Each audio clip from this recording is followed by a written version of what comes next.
Hi. For this Friday, you're reading chapters 5 and 6 of our translation of the Ramayana. And I want to just talk about a few of the themes that are important here.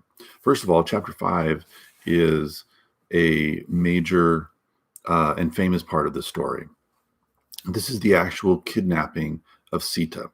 So Surpanaka, the woman whose nose was cut off by Lakshmana, kind of an evil demon who comes in disguise as a beautiful woman, she goes running back to her brother Ravana and tells him about Sita. And she describes this beautiful woman, and Ravana falls in love with a described woman, with an image of a real person. And I think, again, the question that we have to ask is, what is wrong with this? What is disordered about this desire? It doesn't fall within proper channels, and it's also not based on love of a real person. It's based on love of this image. And it's very strange to read this. This is on page 75. Surpanaka described Sita from head to toe in minute detail. The picture she conjured up was convincing, and Ravana fell madly in love with her image. He became restless and unhappy. And so, just like we saw with Surpanaka, this is an inability to control desire and a falling in love with an image. These are the kind of disordered aspects of Ravana. And this whole Surpanaka and Ravana and this whole group that Rama is going to be attacking, that's something that characterizes them, is this disordered desire. Now, eventually they're going to come up with a plan to capture Sita, and it's going to revolve around this golden deer. And this is on page 82 and 3. And by the way, just kind of hitting these highlights, you should definitely read these chapters. The reading isn't that long. It takes a little bit of attention, but it's really worth it if you let yourself kind of fall into the story. And I give you these kind of highlights just to let you know some of the points of significance that you'll come across. So they're in their hut in the forest. Remember, we've got Rama, Sita, and Lakshmana. And a golden deer comes by, gold and bejeweled. It doesn't look like any creature of nature. And Sita is attracted to this deer. And Lakshmana says, no, this can't be a real deer. There's no such thing as a golden bejeweled deer. And Rama replied, Brahma's creations are vast and varied. No one can say that he knows all the creatures of this earth. How can you assert there can be no such creature of splendor? And then they let it pass, and Sita becomes sullen. You'll never get it. She turned around and went back into the hermitage, annoyed and irritated. And Rama felt there shouldn't be an argument. So Rama goes trying to get this golden deer. And this turns out to be a ruse to get Rama away from the house. And he follows and follows and follows the deer and kind of loses track of time.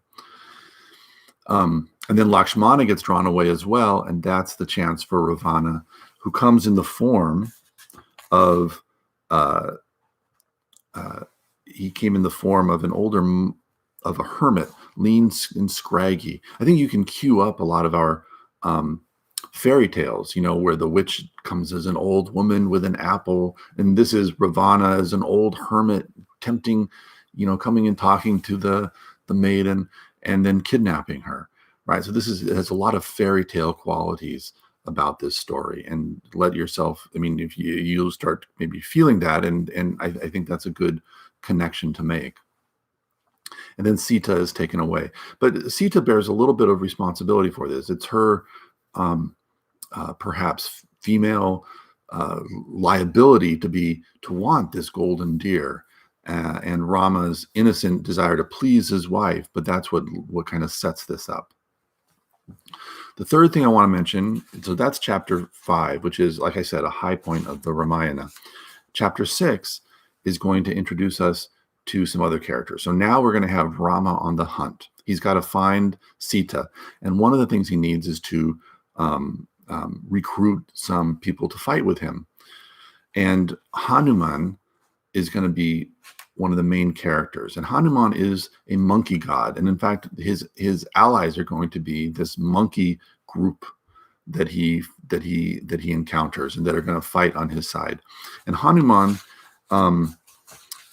is a very popular god within India today.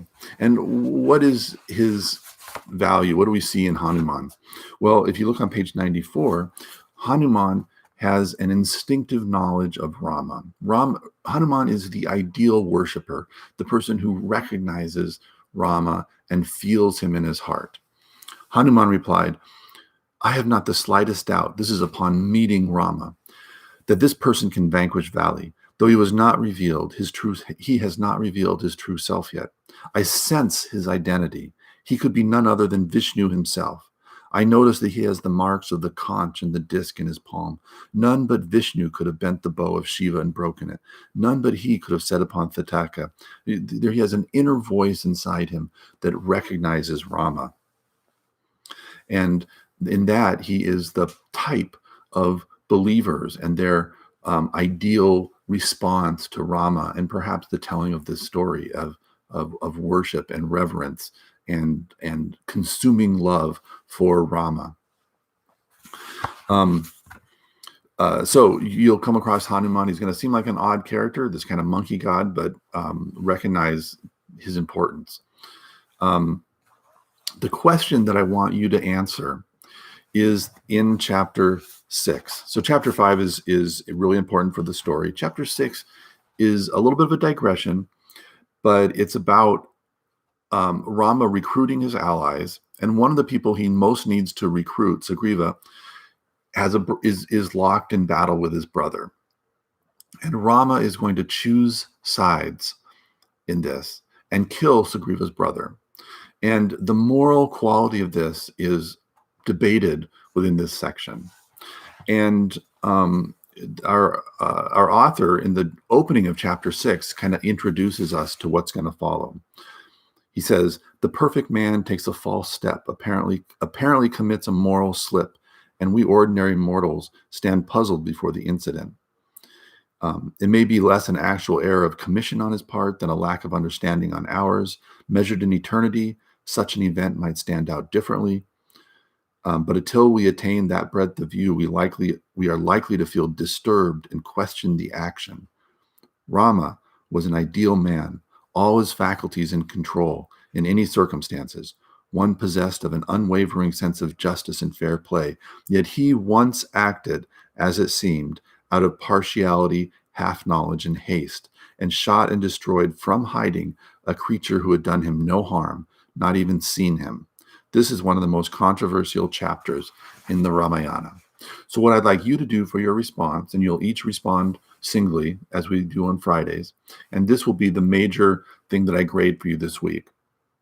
This is what you'll get a letter grade on, in other words. What I want you to respond to is, what is the moral justification for this act? Is it a misstep on Rama's part, or is Rama successful in arguing for its for the rightness of his actions? And what is his argument in defense of this?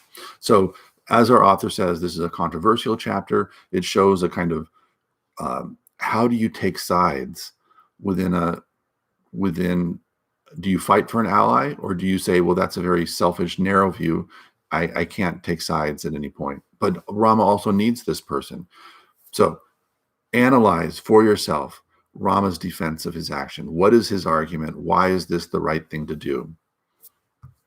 Okay, I will look forward to what you write on Friday.